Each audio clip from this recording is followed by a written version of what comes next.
Исәнмесез, эфирда яңалыклар чыгарылышы, студияда Лилия Гатина алга таба койбір темалар турында кыскача. Сорымсак, суган һәм лимон балалар бакчасында сезонлы авырулар белән ничек көрәшәләр. Шәхеснең иҗаты һәм язмышы белән таныштыралар Татар драма театры труппасы «Хәлбуки» шигъри документаль постановкалар сериясын дәвам итә.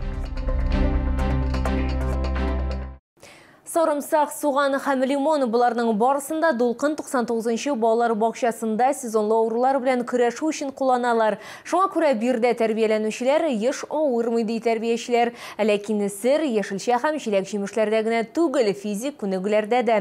Безнең төшерү төркеме балалар бакчасында нинди профилактик чаралар уздырылуын карады.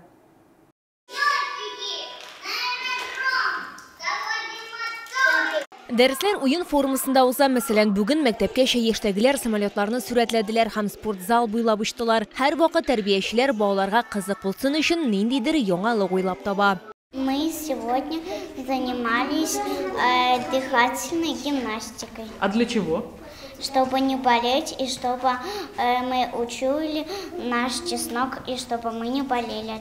Көз һәм кыш салкын тиючүре булганлыктан балалар белән даими рәвештә артикуляцион, бармак һәм сәламәтләндерү гимнастикасы ясыйлар дип сөйли тәрбияче. Внутри чеснока есть микроорганизмы, которые называются фитонциды. Они очень эффективно борются с респираторными заболеваниями, такими как грипп, простуда, ОРВИ. И когда детям вешают медальончики на шею, то очень помогает это. Ребенок не заболеет, это будет как профилактика. Монды медальонда мөмкин кадәр күбрәк тишек ясарга һәм аны муенга, борынга мөмкин кадәр якынрак тагып куярга кирәк. Шул вакытта сорымсакның нәтиҗәсе күбрәк булачак ди тәрбиячеләр. Ребята, для чего мы сегодня все это делаем? Чтобы быть здоровыми! Лилия Гатина, Яна Вальдю, Тимур Сафронов, яңалыклар. Леший әкият персонажы гына түгел, бу әле маскировка костюмы да. Аны Чаллы шелтәре инициатив төркеме активистлары һәм волонтерлары тегә. Һәр эшләнмәне хәрби хезмәткәрләргә алгы сызыкка җибәрәләр. Толырак хәбәрчебез материалында. Маскировка костюмын Чаллы шелтәре инициатив төркеме волонтерлары тегәләр. Активистларның һәрберсенең үз эш фронты бар, алар бер-берсен тулыландырып тора. Этих ленточек более 2000 приходится нашивать. Поэтому времени уходит очень много, потому что рукава, брюки, две половинки, пиджак.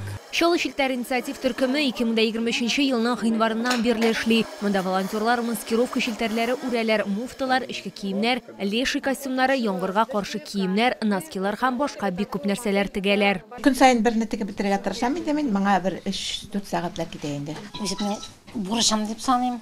Балаларыбыз бар, барыбызга тынычлык кирәк. Бу кулымнан килгән ярдәмне күрсәтәсем килде. Атнага бер 4 көн, 3 көн киләм. Активистлар маскировка шелтәрләрен үрү ысулын үзләре уйлап тапкан. Аларның сүзләренчә, интернет киңлекләрендә булганнары табигый рельефка туры килми. Төгәл сызыклар, квадратлар булырга тиеш түгел. Ленталарга бара торган рулоннарны махсус җиһазларда кисәләр. Аны десантчылар ветераннары тәкъдим иткән. Безнең менә десантник егетләр шундый безнең эшләгәнне күреп, менә шундый җайланма ясадылар. Зур станок. Тагын бу станокка бастырып куйдылар да, инде бер-беребезне өйрәтә, кили шундый иттереп зур рулоннарны өстәлгә куеп кисәбез. Бу бик җайлы булды. Чаллы шелтәрләре Чаллыдан тыш һәм Тукай, Минзәлә районнарында да урнашкан. Хәзерге вакытта инициатив төркем 300-дән артык кешене берләштерә. Ребята, возвращайтесь живыми. Мы вас ждем с победой. Лилия Гатина, Эльмира Гайнетдинова, Кирилл Хабзей, яңалыклар. Татар драма театры труппасы «Хәлбуки» шигъри документаль постановкалар сериясын дәвам итә. Исегезгә төшерәбез, алар танылган шәхесләрнең иҗатына һәм язмышына багышланган. Бу юлы «Хәлбуки» проектындагы спектакльнең чираттагысы татар халыкның мәшһүр композиторы Салих Сәйдәшевка багышланган. Аның шәхесе аша нәрсә ул музыка дигән сорауга җавап әзерләнә. Салих Сәйдәшев күренекле татар композитор, аның мирасы Татарстанның музыкаль культурасында тирән из калдырган. Шуңа күрә «Хәлбуки» нигезенә биек музыкантның тормышы алына. Тамашачылар югары музыка сәнгате дөньясына чума, аның куәтен һәм матурлыгын тоя, шулай ук бөек татар композиторның тормыш тарихын белә алачак.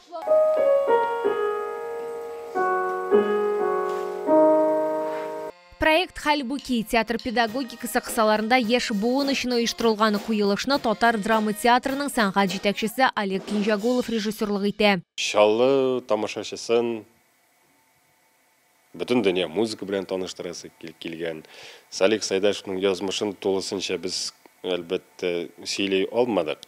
Чөнки аның тарихы бик киң, кайбер фактлар алар берсе сөйләүченнән икенче сөйләүченнән аерыла. Һәм біз шул спектакльдә беренче планга музыканы чыгардык. Салих Сайдашев язган музыканы. Спектакльда Казан театр училищесінен 3 яңа актерда катнаша. Аларның берсе Салих Сайдашевның ерак туганы да. Мин Хальбуки Салих Сайдашевта үземнең ролемне һәм Салих абыйны башкарам. Салих абыйның туганы буларак миңа ул рольне бирделәр. Доверили булып чыга инде. Мәгълүмат турында балачактан ук миңа әбием, улым бу безнең туганыбыз Салих абыйның Сайдашев, хәтерләп калшуны кирәк булыр ул сиңа дип әйтә иде элек-электән үк. Чиратага Хальбуки рассам Ахсан Фатхуддинов тормышы һәм иҗаты турында булачак Канычалы халкына яңа елдан соң Татар драма театры сәхнәсендә күрсәтәчәкләр. Лилия Гатина, Сергей Вильданов, яңалыклар.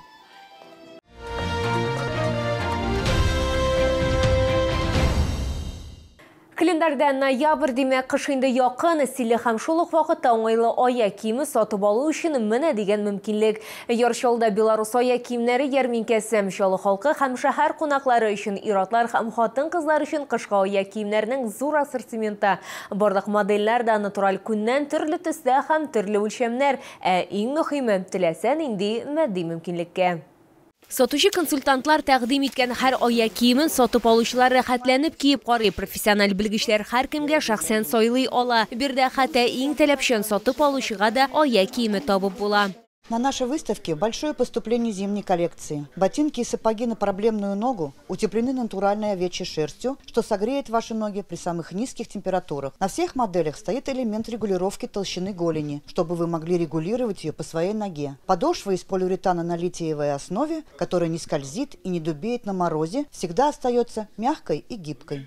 Күп кенә сатып алучылар Беларусь аяк киеме сыйфатын бәяләргә өлгергән инде, шуңа күрә монда кабат-кабат әйләнеп киләләр. Здесь лучше, чем по магазинам ходить, там все такие жесткие какие-то. Здесь мы уже привыкли. Беларусь аяк киеменнән тыш бирдә төрек текстилен дә сатып алырга мөмкин. Әйдәгеләрне җылы плед, юрган һәм мендәрләр белән сөендергә була.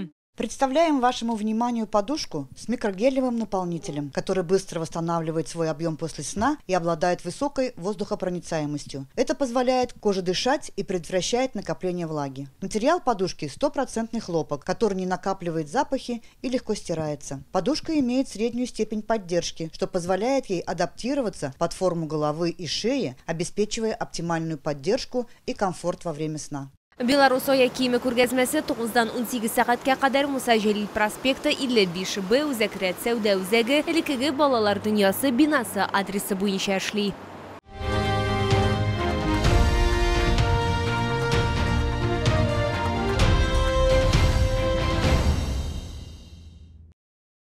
Бу сезгә җиткерәсе соңгы мәгълүматыбыз иде. Мин Лилия Гатина, сезнең белән сау булашам. Исән-имин булыгыз.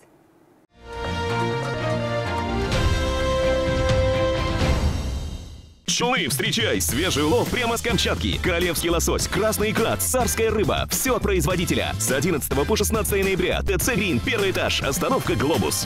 Качественное лечение аденомы, простатита и эректильной дисфункции. Прием ведет уролог-андролог высшей категории, кандидат медицинских наук Абдурахманов Абдуселим Курбанович. Клиника Урамед. Звоните 49 22 10.